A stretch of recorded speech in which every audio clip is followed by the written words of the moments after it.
Well, after the break, China is funneling $17 million into the U.S. school system. Now lawmakers are demanding answers on what they want with our nation's youngest Americans. Turning now to higher education in America, a new report by Parents Defending Education reveals China is now funding multiple public schools here in the U.S.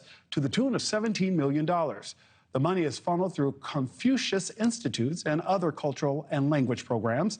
Correspondent Emily Finn is live in studio with us tonight. Emily, Republicans are now probing these donations.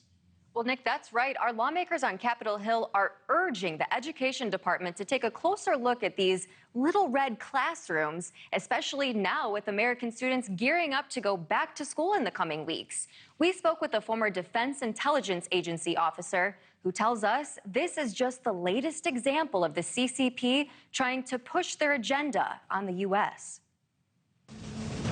Xi Jinping believes that China will not be stopped from imposing its will and ideology onto American citizens. According to Parents Defending Education's newly released Little Red Classrooms report, the Chinese Communist Party has invested $17 million into K-12 schools across the U.S. over the past 14 years through so-called Confucius Institutes.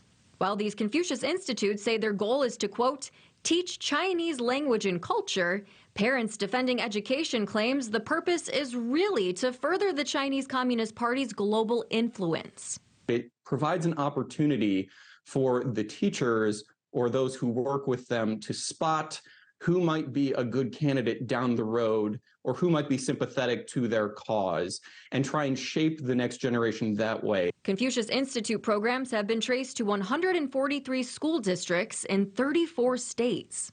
They have been a concern for our nation's lawmakers for years. Under former President Trump's administration, the State Department designated Confucius Institutes as a foreign mission.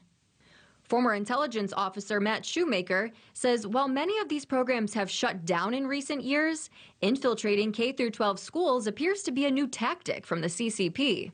The Chinese seem to have then changed the parameters of the debate and moved on towards grade schools in particular. So it tells me that the Chinese are incredibly resourceful in what they're doing, and they seem to have a real keen interest in going after schools to try and shape the next generation of Americans. But perhaps most concerning to Shoemaker is the threat to our national security, with 20 of the school districts near U.S. military bases.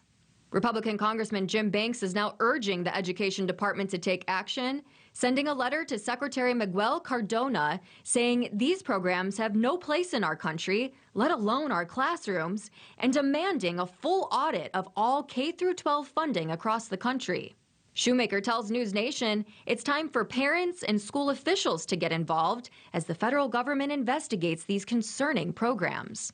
I would absolutely love to see parents getting more involved and demanding answers for who was the one that determined, who in the school board thought that this was a good idea and allowed this to happen. The second thing is, though, from a larger perspective, is that this is a campaign for information, and it's going to come from Washington, from the high-level officials to publicly push back, because without the public pushback, the Chinese are just going to keep pushing forward all speed ahead. And it's important to note the CCP's efforts to invest in schools near military bases is just one example of initiatives our lawmakers worry could be fronts for potential spying. NewsNation has been extensively covering China's efforts to buy up American farmlands near military bases as well, with the project to build a corn mill near the Grand Forks Air Force Base in North Dakota ultimately getting shut down after pushback from the local community, Nick. It is clear that it takes the local community to raise these red flags sometimes. Emily Finn, thank you so much.